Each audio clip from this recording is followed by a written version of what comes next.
going back to school for some kids may be a struggle, and we're not really looking to be concerned about the first day being a struggle or the second day.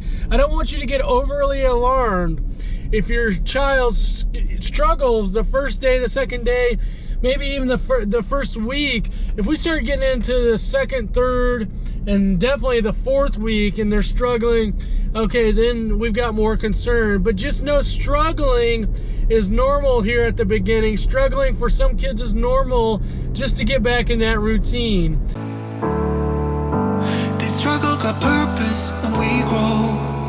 So whatever road we have to take next, all I need to know is that we'll roll with the punches.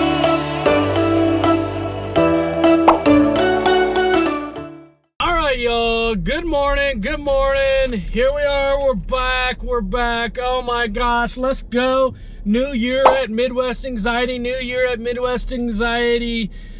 Oh, y'all, the fall is about here. The school year is about here. What happens come August? Midwest Anxiety in this new year. That's right. That's right. The vacations are over.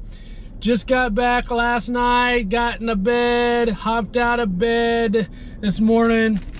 I think I'm still feeling like I'm on vacation, having, leftover vacation food, Scooby snacks, and got some M&Ms, and you guys know, of course, coffee. But it's been a great summer. Trip just went to Gulf Shores, and then traveled a little bit around, that Florida Panhandle, that 30A, Destin, Florida. Came back through and stopped in Dallas, Texas, and went to Post Malone. And then we're back, y'all. We're back. Oh, I just love the beach. I love the beach. Oh, it was so much fun. Turks and Caicos, then Gulf Shores, Alabama. I love the beach, y'all. When I'm meeting with clients for the first time, families, part of me meeting with them is just getting to know them. And I always say that I always like to get the things that are right with you. I like to know the things that are good, that you like. I like to know those things first before I know the things that are wrong, the things that you struggle with. And one of the questions I always ask, are you more of a mountain person or a beach person? And I'm totally a beach person, y'all. I'm totally a beach person. I love the beach. Something about the water, something about the sand. Oh my gosh. The water, the sand, the sun. I say looking good, feeling good, living good. Well, we're off, y'all. We're off to a new year of Midwest Anxiety. Lots and lots of good stuff planned. Gonna get back into the shows. We're going to do Saturday morning donuts. We're going to, of course, do this daily show daily. Got lots of good stuff planned. But anyway, I'll have to say some clients this morning. My schedule today is pack, a boatload, just a boatload from the time I wake up till the time I go to bed. Got clients. We're going to squeeze a couple Scooby snacks in between those times of seeing clients. But you know what this show's all about. You're going to be riding with me just as a community-based therapist. We doing our mental health thing. We do it a little differently here at Midwest Anxiety. Instead of you coming to us, we go to you. We go to you. We go to the places that you live, work, and play, and just do that mental health thing, y'all. Find those things that are right and help you with the things that aren't going so right, and have a little fun in between. So, hope you've been well. Let's get this fall, let's get this Midwest Anxiety New Year started off right, y'all. Let's go. Let's go.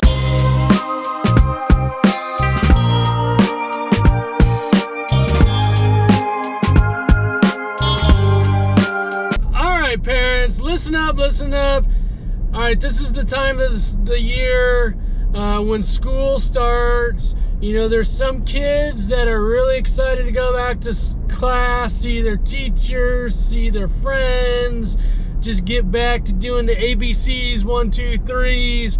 And then there's some kids, y'all, that just are not excited. Either they just don't like school, or school makes them anxious, whatever it would be, just know that going back to school for some kids may be a struggle. And we're not really looking to be concerned about the first day being a struggle or the second day.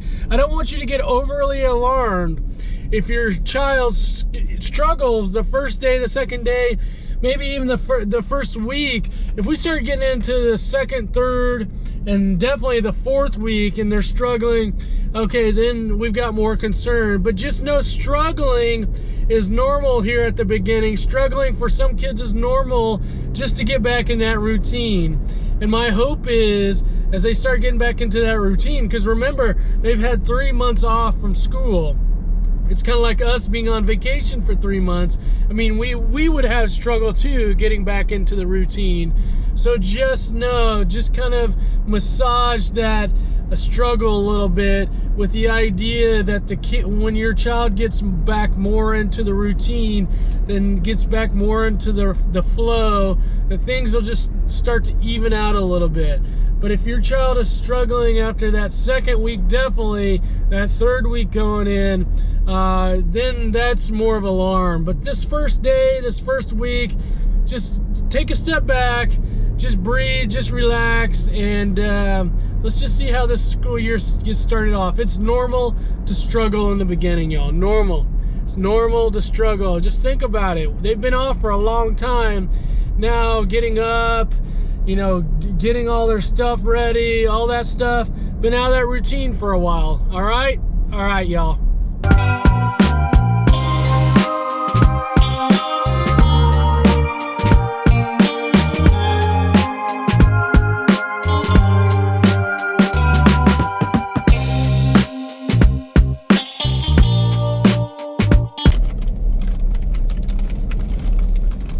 Y'all, I want to talk about just the therapy-client relationship for a minute.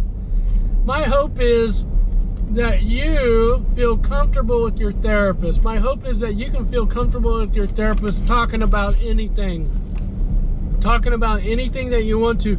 That therapist, your therapist should be a person that if you just can't find anyone in your life, if it would be a parent, if it would be a friend, significant other, if there's no one else that you can talk to that you feel comfortable with, at the very least, you should feel comfortable talking with your therapist.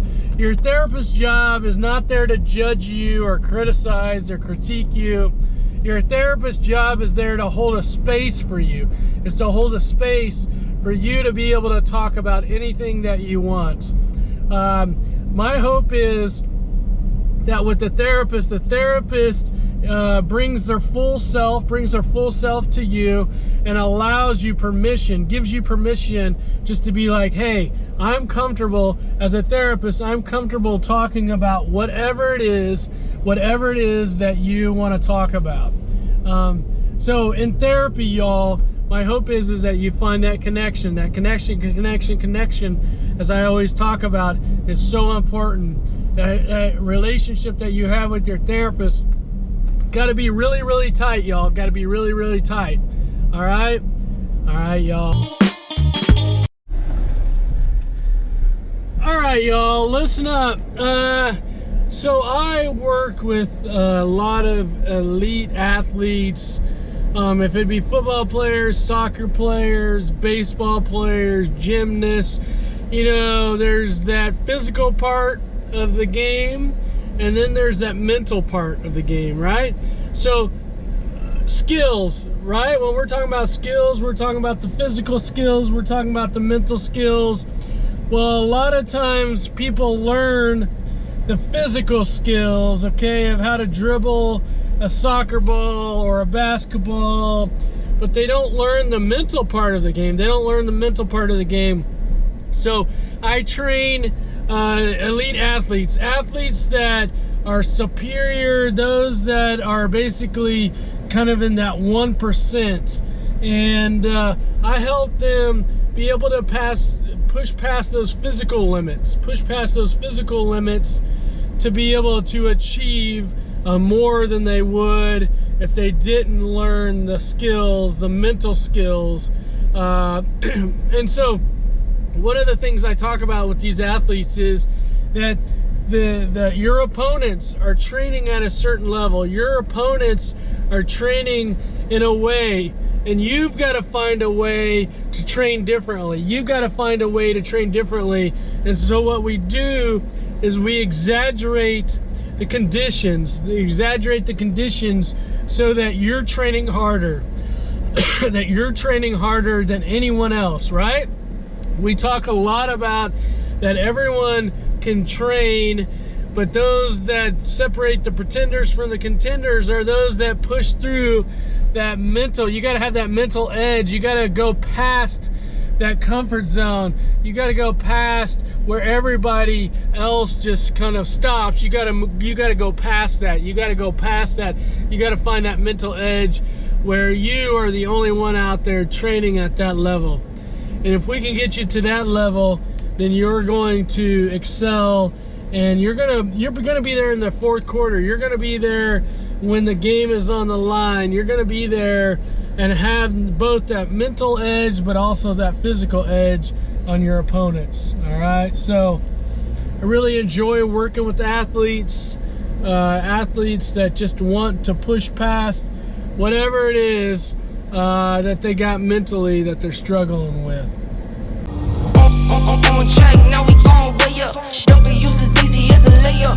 All right, parents, listen up. This Saturday, we're getting things kicked off for school. We've got 3 great classes this Saturday. We've got back to school. That's for all you parents that have kids that have struggled going back to school, you know, getting in that routine, getting out of bed, you know, just walking into the classroom. Back to schools this Saturday, y'all. We got school refusers. We got school refusers for those parents that have kids that just do not want to go to school. They just don't want to go to school. And so what do you do as a parent? And then we got kiss and go. We got kiss and go for those parents who've got kids that struggle getting out of the car, you know, kissing them, you know, bye-bye, Sally. They struggle getting out of the car. They got struggle kissing you and then going. So we got kiss and go for those kids that have separation anxiety, that don't want to get out of the car, or you may have to walk them into the classroom. We got those 3 great classes this Saturday, y'all. Get in on those classes. These classes are gonna just probably run through the month of August, and then once August is over, they're done for the year. But anyway, you guys get in on those classes. All right, y'all? All right, let's go. Let's get the school year started off on the right foot or the left foot or both feet. Let's get the school started, y'all, on the both feet. Okay, y'all?